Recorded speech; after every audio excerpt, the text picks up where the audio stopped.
और चलिए अब खबरें विस्तार से। सबसे पहले बात करेंगे अहम बैठक की। कोरोना को लेकर प्रधानमंत्री ने एक बैठक ली है। उच्च स्तरीय यह बैठक थी। बैठक में प्रधानमंत्री ने तमाम जो तैयारियां हैं संक्रमण को रोकने से लेकर और क्या कुछ किया जा रहा है, मरीजों को लेकर क्या किया जा रहा है, इनका जायजा लिया है। इस बैठक में कैबिनेट सचिव, गृह सचिव, सचिव RT&H, IB के सचिव भी इसमें रहे। फार्मास्यूटिकल, पीएम ने मेडिकल इंफ्रास्ट्रक्चर की समीक्षा की है। अधिकारियों को स्वास्थ्य ढांचे को तेजी से दुरुस्त करने के निर्देश दिए गए हैं।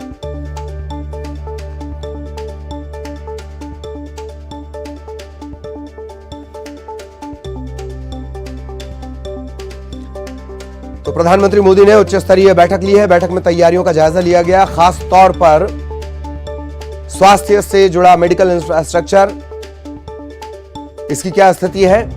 फार्मास्यूटिकल डिपार्टमेंट के जो सचिव है वो भी इसमें शामिल हुए। तेजी से ढांचा दुरुस्त करने के निर्देश दिए गए हैं। सहयोगी अनूप इस वक्त हमारे साथ जुड़े हुए हैं। अनूप, पूरी जानकारी विस्तार से। देखिए, आपको बता दूं, थोड़ी देर पहले ही प्रधानमंत्री नरेंद्र मोदी ने एक हाई लेवल मीटिंग की है, जिसमें कैबिनेट सेक्रेटरी थे, हेल्थ सेक्रेटरी थे, होम सेक्रेटरी थे और जो कोरोना महामारी को लेकर जो पिछले दिनों तैयारियों को लेकर कहा गया था केंद्र सरकार की तरफ से, प्रधानमंत्री नरेंद्र मोदी के तरफ से, उसकी समीक्षा की गई है। 3 एम्पावर्ड ग्रुप ने आज प्रेजेंटेशन भी प्रधानमंत्री नरेंद्र मोदी के सामने दी है तैयारियों को लेकर। प्रधानमंत्री नरेंद्र मोदी ने साफ तौर से अपने अधिकारियों से ये जानना चाहा कि ऑक्सीजन की कमी को लेकर जिस तरह से देश में लगातार बातें कही जा रही है, लगातार मांग उठ रहे हैं, उसको लेकर जो एक गोल सेट किया था उस पर अब तक क्या प्रोग्रेस हुआ है और लगातार जो ऑक्सीजन को पहुंचाने को लेकर के जो तमाम स्टेप उठाए गए थे केंद्र सरकार की तरफ से, उस पर अब तक क्या हुआ है और सख्त निर्देश दिए गए हैं अपने अधिकारियों को। प्रधानमंत्री नरेंद्र मोदी ने दिए हैं कि इनकी तैयारियों को लेकर किसी भी तरीके की शिकायत नहीं होनी चाहिए। जो एक रोड मैप तय किया गया है उसके अनुरूप सारे काम होने चाहिए। इसके अलावा जो मेडिकल इक्विपमेंट, मेडिकल इंफ्रास्ट्रक्चर को लेकर तमाम चीजें कही गई थी, उसकी भी समीक्षा आज की बैठक में की गई। जी, बहुत बहुत शुक्रिया अनूप इस तमाम जानकारी के लिए। सहयोगी अनूप विस्तार से जानकारी दे रहे थे क्या कुछ इस बैठक में हुआ है। और अब मध्य प्रदेश का कोरोना अपडेट आपको बता दें। 24 घंटे में 13,417 नए संक्रमण के मामले सामने आए हैं। अकेले इंदौर में 1,837 नए मरीज, जबकि भोपाल में 1,836 संक्रमण के नए मामले सामने आए हैं। ग्वालियर में 1,198 संक्रमण के मामले, जबकि जबलपुर में 799 नए मरीज। 24 घंटे में 98 लोगों की जान भी इस बेरहम वायरस ने ले ली। जबकि अच्छी बात यह कि 24 घंटे में 11,577 मरीज इन्होंने कोरोना को हराया, मात दी और ठीक हुए।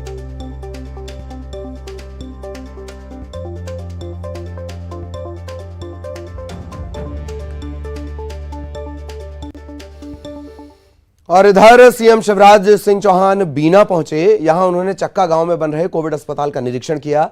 अधिकारियों को अस्पताल के निर्माण को जल्द पूरा करने के निर्देश उन्होंने दिए। इसके साथ ही सीएम ने बीना रिफाइनरी में ऑक्सीजन प्लांट का भी जायजा लिया है। अधिकारियों के साथ उन्होंने एक बैठक ली। बैठक के बाद सीएम ने कहा कि कोरोना के खिलाफ जंग जारी है।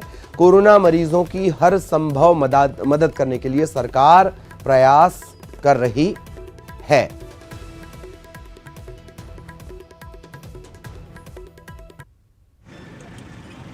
युद्ध स्तर पर संघर्ष जारी है और लगातार हम प्रयास ये कर रहे हैं कि जो हमारे संक्रमित भाई और बहन हैं उनका बेहतर इलाज कर सकें। ये बिना रिफाइनरी की ऑक्सीजन पर आधारित अस्पताल बनाए जाने का हमने फैसला किया है। क्योंकि कई टेक्निकल दिक्कत थी, इसलिए हमने कई लोगों को जोड़ा है। DRDO जो रक्षा मंत्रालय के अंतर्गत आता है, उसकी टेक्निकल टीम आ जाई तो रक्षा मंत्रालय भी हमको टेक्निकल सपोर्ट करेगा। अहमदाबाद से टीम आई, वो ऑक्सीजन की लाइनें कैसे बिछा के और पेशेंट तक पहुंचाना है, इसका इंतजाम करेंगे। हमने साउथ से भी एक टीम बुलाई, तो जितने भी लोग हो सकते थे जो इस काम से संबंधित थे सबको हमने बुलाया है। मुख्यमंत्री भूपेश बघेल ने वीडियो कॉन्फ्रेंसिंग के जरिए मीडिया से चर्चा की, उनसे महत्वपूर्ण सुझाव लिए। इस दौरान उन्होंने कहा कि राज्य में कोरोना को हराने के लिए किसी तरह से फंड की कमी नहीं होने दी जाएगी। राज्य में सबके सहयोग से कोरोना पर विजय प्राप्त करेंगे। समाज के सभी वर्गों के साथ साथ मीडिया का योगदान भुलाया नहीं जा सकता। इसके साथ ही उन्होंने केंद्र सरकार पर निशाना भी साधा। 1 मई से तीसरे चरण का वैक्सीनेशन होना है। 18 साल से ऊपर के लोगों को वैक्सीन लगनी है। अब तक इसके संबंध में कोई दिशा निर्देश दिए नहीं गए हैं। राज्यों को पर्याप्त मात्रा में वैक्सीन नहीं मिली है। उन्होंने ये भी कहा, केंद्र सरकार से मांग भी की कि केंद्र सरकार अपने आदेशों में संशोधन करे। साधु संतों को भी टीकाकरण में शामिल करने की मांग उन्होंने कही है।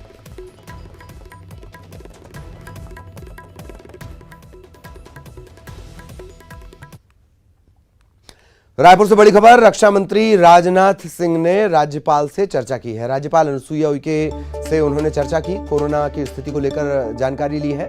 संकट से निपटने के लिए उन्होंने सुझाव भी दिए हैं। सेना के रिटायर्ड डॉक्टर्स की मदद ली जा सकती है, पूर्व सैनिकों की मदद ली जा सकती है।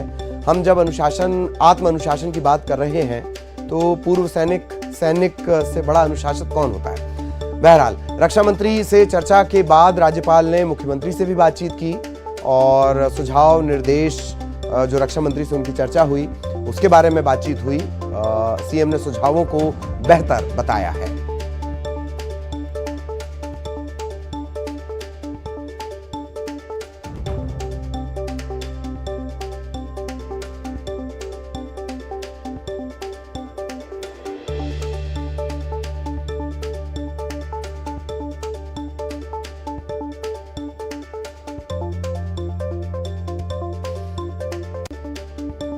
ब्रेक के बाद आपका स्वागत है। कोरोना कर्फ्यू के चलते प्रदेश में बैंड बाजा बारात पर रोक लगी है। शादी समारोह में कम लोगों के शामिल होने की इजाजत है। ऐसे में रतलाम में हुई एक शादी चर्चा में है, देखिए।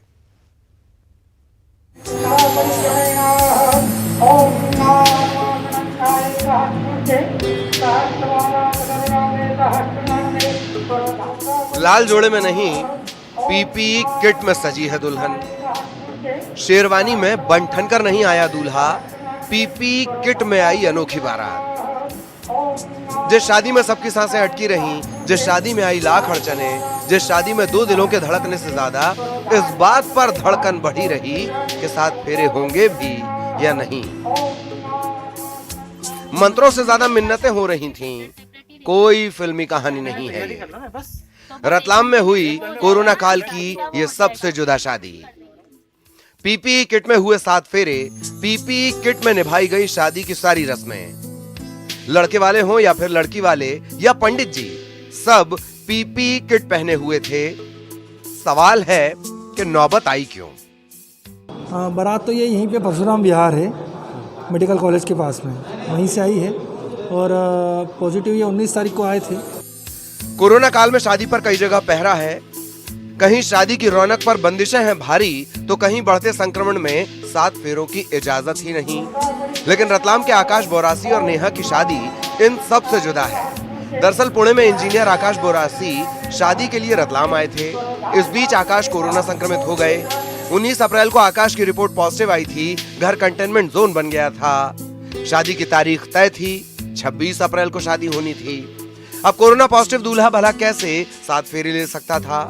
इससे संक्रमण का खतरा था, लेकिन शादी रद्द नहीं हुई और दूल्हा आकाश कंटेनमेंट एरिया से सीधे पहुंच गया रतलाम के इस मैरिज हॉल। इधर प्रशासनिक अमला भी शादी रुकवाने जा धमका कि ये शादी तो नहीं होगी। के अलावा ये कहीं बाहर थे, बाहर से आए हैं परशुराम विहार में। शादी हो रही थी, जानकारी मिली कि पॉजिटिव पेशेंट है और दूल्हा खुद पॉजिटिव है, तो इसलिए यहाँ शादी का कार्यक्रम रुकवाने के लिए आए थे हम। मैरिज हॉल का नजारा बदल चुका था। प्रशासन शादी रुकवाने पर अड़ा हुआ था। इस बीच घर वालों की मिन्नतें और गुहार सीधे वरिष्ठ अधिकारियों तक पहुंचाई गईं। दरअसल हुआ यूं कि तय समय पर शादी की वजह थी दूल्हे आकाश की दादी की वो ख्वाहिश।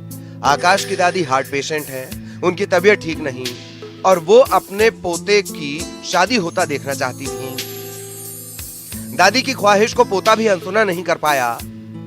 इस शादी में इमोशन भी है, जोखिम भी है। अब प्रशासन करे तो क्या करे। फिर आखिरकार शादी की इजाजत मिल ही गई। रिक्वेस्ट और बड़े अधिकारियों के मार्गदर्शन के बाद पीपी किट में शादी करवाई गई है, जिससे संक्रमण न फैले। बाकायदा पीपीई किट में हुए 7 फेरे।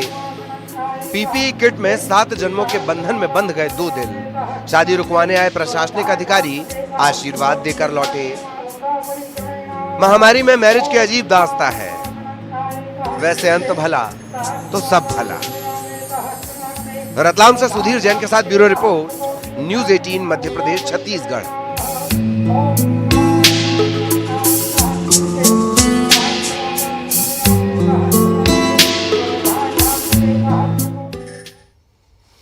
और अब बात देश भर में कोरोना के खिलाफ छिड़ी जंग की, जिसमें रिलायंस फाउंडेशन बढ़ चढ़कर अपनी जिम्मेदारी निभा रहा है। न सिर्फ ऑक्सीजन बल्कि अस्पताल की व्यवस्था करके लोगों की जान बचाने की मुहिम से जुड़ा हुआ है।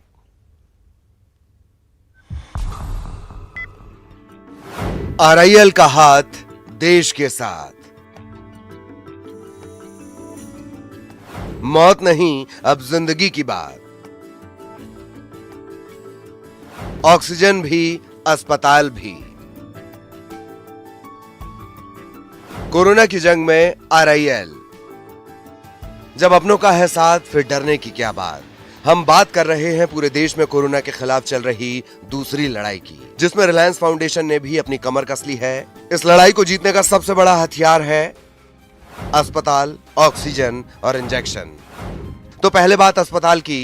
रिलायंस फाउंडेशन ने मुंबई में 875 कोविड बेड्स का संचालन अपने हाथों में ले लिया है। मुंबई में वर्ली स्थित national sports club of India में कोविड मरीजों के लिए बनाई गई 550 बिस्तरों वाली कोविड यूनिट को सर एच.एन. रिलायंस फाउंडेशन अस्पताल 1 मई से संभाल लेगा। यहां 100 बिस्तरों वाला आईसीयू भी तैयार किया जा रहा है और 15 मई से यहां गंभीर मरीजों को दाखिला मिलने लगेगा। इसके अलावा बिना लक्षण वाले कोविड मरीजों के लिए 100 बेड मुंबई के बीकेसी में स्थित ट्राइडेंट होटल में तैयार किए जा रहे हैं। देश का पहला कोविड अस्पताल भी रिलायंस फाउंडेशन के डॉक्टर्स ने मुंबई के 7 हिल्स अस्पताल में तैयार किया था। यहां 100 बेड के इस अस्पताल में मरीजों की देखरेख फाउंडेशन कर रहा था। इसकी क्षमता में भी इजाफा किया जा रहा है। 45 आईसीयू बेड समेत अब यहां कुल 125 मरीजों का इलाज रिलायंस फाउंडेशन के जिम्मे होगा। National sports club of India और 7 हिल्स अस्पताल में कोरोना के सभी मरीजों का मुफ्त में इलाज किया जा रहा है। रिलायंस फाउंडेशन ने कोविड मरीजों के इलाज के लिए जो नए कदम उठाए हैं, उनके बारे में संस्था की चेयरपर्सन श्रीमती नीता अंबानी ने कहा, रिलायंस फाउंडेशन हमेशा देश की सेवा में सबसे आगे रहा है और ये हमारा कर्तव्य है कि महामारी के खिलाफ इस लड़ाई में हम भारत का साथ दें। मरीजों को बेहतरीन चिकित्सा सेवा प्रदान करके हमारे डॉक्टरों और फ्रंट लाइन स्टाफ ने अपने अथक प्रयासों से अनेकों मरीजों की जान बचाने में मदद की है। Sir H.N.. रिलायंस फाउंडेशन अस्पताल मुंबई शहर में कोविड मरीजों के लिए कुल 875 बिस्तरों का प्रबंधन करेगा। अब बात ऑक्सीजन की, तो रिलायंस इंडस्ट्रीज लिमिटेड के जामनगर रिफाइनरी में हर दिन 700 टन से ज्यादा मेडिकल ऑक्सीजन का उत्पादन किया जा रहा है। ये ऑक्सीजन कोविड-19 से प्रभावित राज्यों को मुफ्त दी जा रही है। कोरोना संक्रमण से जूझ रहे गुजरात, महाराष्ट्र और मध्य प्रदेश समेत कई राज्यों को यहां से ऑक्सीजन पहुंचाई जा रही है। संस्था की चेयरपर्सन श्रीमती नीता अंबानी ने कहा, हम गुजरात, महाराष्ट्र, दिल्ली, मध्य प्रदेश, राजस्थान, उत्तर प्रदेश और दमन दीव और नगर हवेली को 700 मीट्रिक टन ऑक्सीजन रोज मुफ्त में उपलब्ध करा रहे हैं। ऑक्सीजन का प्रोडक्शन और भी बढ़ाने की कोशिशें जारी है। इस खराब दौर में भारत और मुंबई की मदद के लिए हम प्रतिबद्ध हैं। एक भारतीय के रूप में हमसे जो भी कुछ बन पड़ेगा हम करेंगे। कोरोना हारेगा, इंडिया जीतेगा। इसके अलावा अगर बात करें इंजेक्शन की, तो रिलायंस फाउंडेशन की तरफ से साफ कर दिया गया है कि वैक्सीन के बिना किसी की जान नहीं जाएगी। आपको बता दें कि रिलायंस फाउंडेशन ने पिछले साल अन्न सेवा के तहत 5.5 करोड़ लोगों को भोजन करवाया था।